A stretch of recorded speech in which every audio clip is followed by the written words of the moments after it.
We now go to Owen Jones for the wokest take on the Kevin Spacey allegations. How dare you, Kevin Spacey? You've fueled a vicious lie about gay men. I don't think he's lied about anything. He seems to have been pretty open and honest about himself being A, homosexual, and B, apologising for trying to have sex with a 14-year-old boy about 30 years ago. So, where's the lie? How dare you, Kevin Spacey? One of the age-old tropes deployed against gay and bisexual men is that they pose a threat to children, and that they're synonymous with paedophiles and pederasts. Okay, but he did admit, or seems to have admitted, that he may have tried something on a 14-year-old. Doesn't change the nature of anything, does it, Owen?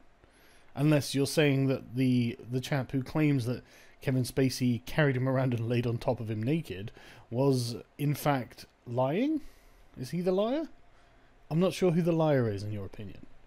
The vicious lie, this vicious lie, sorry, has long proved useful in justifying systemic persecution of gay and bisexual men. Okay, and how long ago was that? Just out of interest. Because, I mean, it's not what people actually think now, is it? I mean, people have thought strange things in the past. I mean, at some point, someone thought you were a good idea to hire to write The Guardian. So, you know, let's calm down a little bit, shall we? And, I mean, like, is there anyone else who's actually said, you know what, this is because he's gay? I've not seen a single person say, you know what, Kevin Spacey tried to fuck a 14-year-old boy because he was a queer. Not because, I mean, like, I've been watching the reactions, and the gay community are furious with Spacey, saying, not in our name, obviously, nothing to do with us. This is, paedophilia is totally unacceptable, we completely condemn it. Okay, I believe them. Why do you not believe them? I mean, do you... So, coming out as a personal landmark for all gay men, and a before and after watershed moment. It can involve profound stress because of fear of rejection, but for most, it is a liberation, a lifting of an exhausting weight. That's so many now feel uncomfortable coming out is due to the protracted and painful struggle on the part of LGBTQ people, particularly in the era when being gay could make you liable for arrest and incarceration. Okay, what era was that? I'm not among those who believe those with public platforms have a special responsibility to come out. Well, that's good, because then we get a lot of people saying that they're gay who aren't really gay, wouldn't we? I know what you mean, Owen. I'm just joking because your writing's terrible. Even if having well-respected figures in the public domain helps people who are struggling with who they are. It's a deeply personal moment, and only those who use their platforms to further the cause of homophobia, like secretly gay politicians who vote against LGBTQ rights, should be outed against their will. Oh, right. Okay, as long as it's justified to out someone against their will, then you go ahead. Presumably those are conservative politicians. But as long as they're singing from the right hymn sheet, don't you dare. It's up to them. It's deeply personal, unless you're a bigot.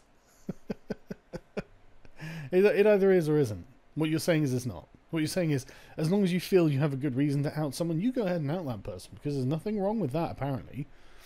Their reasons are different to your reasons, Owen. But the point is, you think it's acceptable if you have reasons. To use an allegation of attempted sexual assault against a child as an opportunity to come out? Again, how very dare you, Kevin Spacey. When celebrities respond to scandals, they have a team of experienced PR representatives to help craft statements. And what do PR representatives try to do in these circumstances? They try to deflect attention by introducing a new story. In this case, it was their client coming out. Spacey had... Look, right, when a man tries to have sex with a young boy, there's a natural implication that he's probably batting for the other team. Because he's trying to have sex with a young boy. And young boys aren't girls. Or women. I think it was kind of a moot point, really, at that point. But okay, anyway. Spacey has injured a minority he has publicly refused to associate with until a few hours ago. Ah, right, that's a good idea, isn't it, Owen? Let's look at this as... get that class consciousness out. Get woke to how Kevin Spacey has somehow injured gay people in general. Like... Remember Section 28, introduced by Thatcher's government in 1988, barring the so-called promotion of homosexuality in schools? Well, look, what... I don't want any kind of sexuality promoted in schools. Do you really think promotion of a sexual orientation is right for a school to be doing? I mean, do you think they should be promoting heterosexuality? I don't think they should be promoting anything when it comes to sort of like a person's sexuality. I think they should be teaching them to read and write. Maybe I'm an old, just some old man at this point where it's like, well, maybe the school isn't the best place to teach kids how to put their genitals in someone else. Maybe parents should be doing that. House defenders justified the homophobic legislation on the grounds that gay men were deviants and perverts who threatened the nation's children. Well, I don't personally remember this because I was a bit young and I didn't care, but wasn't Thatcher in favour of decriminalising homosexuality? Something I guess I'd have to check up on. I imagine you probably did check up on it, but left it out because of being convenient, didn't you, Owen? It's a common theme. In the late 1970s, we're going back even further now. So, okay, the best we can do is get back to 1988. So, well, 30 years ago. When we were just not promoting the idea of telling kids that they should be putting their penises in each other's arseholes. That's the worst homophobia you can find. But then we can go back to the 1970s. Right-wing Californian Senator John Briggs launched an initiative called California Proposition 6, attempting to bar gays and lesbians from working in Californian schools. Didn't work. Got voted down. So, better go back a bit further. Or we can just go to Putin's Russia. Let me tell you about Putin's Russia, Mr. Spacey. Do you know how Russians treat gays? Okay, well, what do you want us to do about that? How is that relevant to Kevin Spacey? Do you think he might be a Russian agent? I saw a picture of him with Hillary and Bill Clinton. Maybe he is. In Putin's Russia. It's so relevant. At least you found something from the modern day, I guess. Well done for finding something contemporary, Owen. You didn't go to, say, the Middle East, though, did you? I find that interesting. Didn't go to Chechnya. I mean, you could have said, well, in Chechnya, they're actually putting gays in concentration camps, which apparently they are. But no. Let's talk about the white people in Russia. So in Putin's Russia, there's a prominent homophobic vigilante group that's called itself Occupy Pedophilia.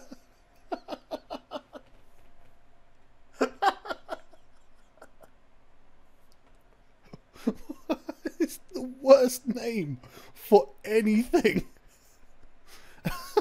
Occupy Pedophilia. No. Even if they're an anti-paedophile group, like, shit. Portraying themselves as champions of the rights of children, they target gay people for assault and humiliation. Yes, Russia is not a very progressive place. Some Russian laws treat paedophile and gay as though they are synonymous. Yes, Russia isn't a very progressive place.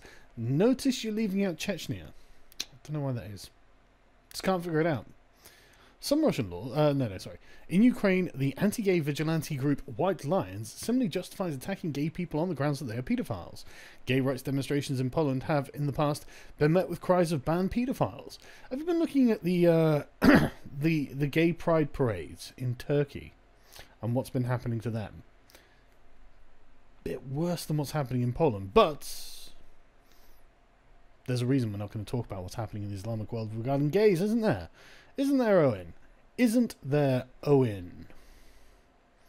Gay rights demonstrations have been met with cries of ban paedophiles, which is literally the least bad thing that can happen when you're doing a gay pride parade somewhere in the East. It could be way worse. I mean, there could be people shot and killed, like in Turkey.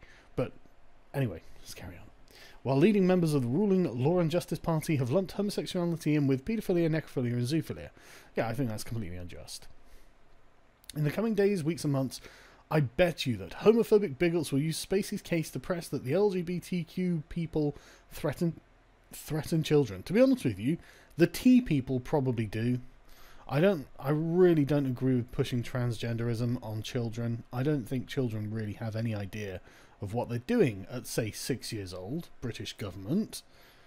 And I don't think they're in a position to make severe, life-altering physical changes to their body. I don't think they understand the consequences of such a thing. I mean, we don't let them drink, but we are going to let them mutilate their bodies and take hormone therapy. Is that really where we're at, is it? And it literally does seem to be where we're at. It will be used to justify the oppression and mental and physical abuse. There will be those who have yet to come out who will be deterred from doing so, and all because of Spacey's statement. I guess we better have a read on this statement, hadn't we? I have a lot of respect and admiration for Anthony Rapp as an actor. I'm beyond horrified to hear his story. I honestly do not remember the encounter. It would have been over 30 years ago. But if I did behave as he describes, I owe him the sincerest apology for what would have been deeply inappropriate drunken behaviour. Oh, you shouldn't say that, because then what you're saying is you're not responsible for it. You're saying that you only did it because you were drunk. It's not your fault. You're a good boy, really. And I am sorry for the feelings he describes as having carried with him all these years. This story encouraged me to address other things about my life. You're never going to apologise hard enough. You're never going to apologise hard enough.